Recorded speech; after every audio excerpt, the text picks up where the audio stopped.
عليكم ورحمة الله وبركاته. وإذن سلامة أصحاب تمير والبادونية كجوكتين كسو دواد عبدول تي في ومالين جو معان جو قبول وجرو ما شاء الله فرحت يبرواقو أذن كانوا حرجينا أنا أنت سكوجرتين. أوكي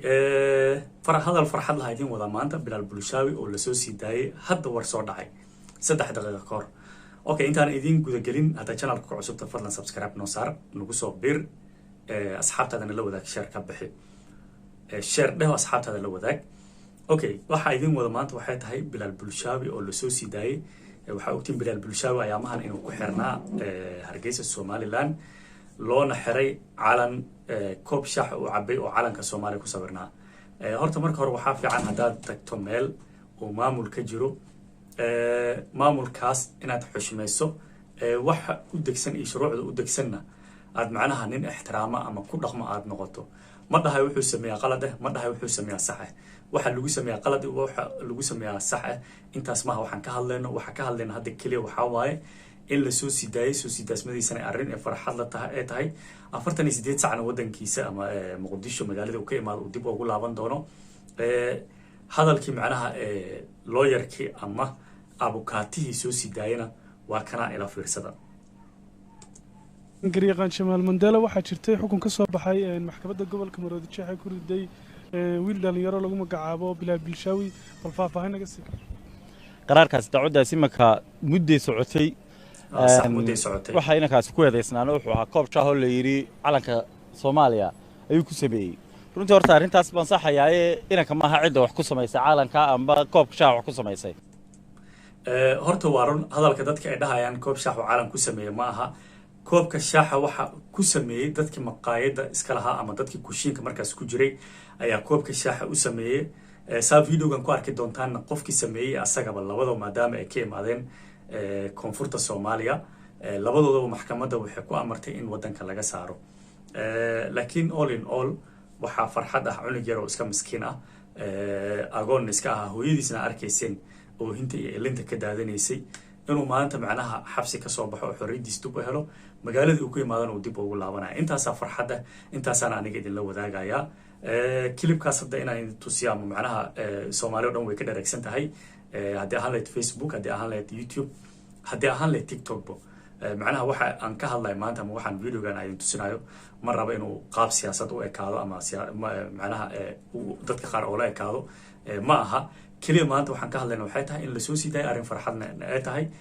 abukaati u doodaya ama garyaqaanka u doodaya hadalkiisana ay idin la wadaago marka aan sii wadano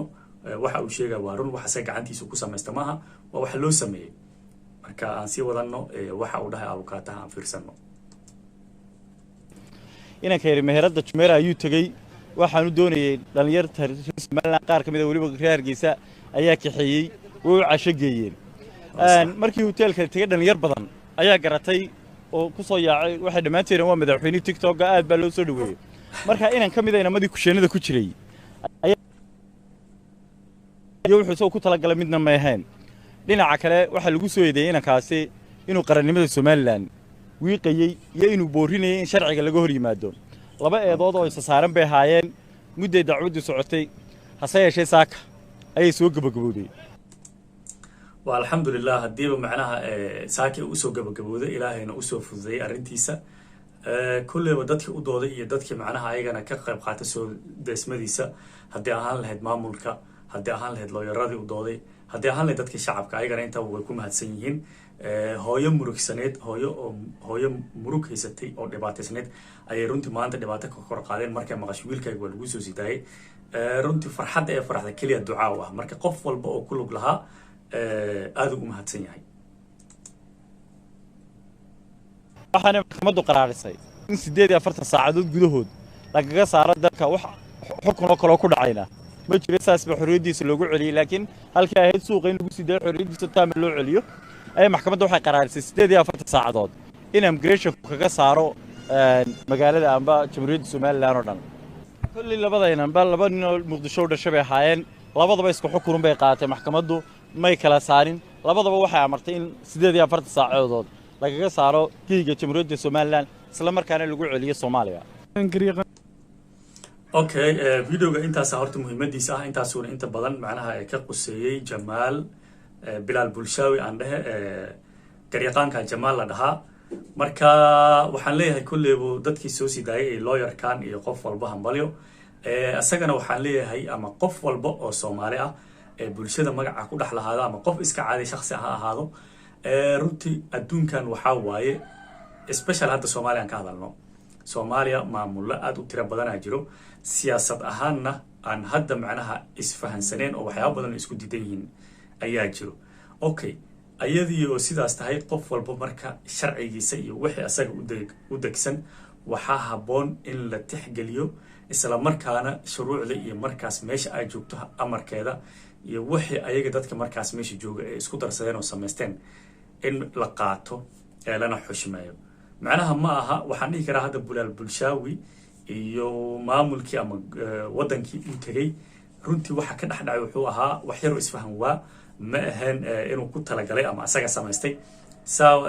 lawyerkan hadalkiisa ka maqleysaan waa loo soo sameeyay ninka uu soo sameeyay wuxuu ahaa in Muqdisho ka imaaday waxa laga yaabaa markaas culeyska ay keeni karto ama waxa siyaasad ahaan loo fasiran karo culeyskeeda inuusan fahansaneen hadda laakiin way ogaadeen marka waxaan leeyahay ayagana ilaaha ka soo fududeeyo mahad iskale wayna ku mahadsan yihiin dadka u dadaalay maadaama hooyadaas miskiinta ah laga farxiyay qof walbana ha ka digtoonaado meesha tagto sharciga waxa u degan fadlan u hoggaansan nafsadaadana ilaasho insha Allah ta'ala halkaan ku soo keenay videogan waa Abdul idin la socodsiinayay videogan ama waxaan yaro clipkan yaro reaction ka soo bixiyay waxa ka daawanaysan Abdul TV fadlan mar kale waxaan ku xasuusinahay haddaan nagu cusub tahay subscribe noo saar like saar share asxaabtada la wadaag intaas iyo maalinka idin wanaagsanaado see you in the next video bye bye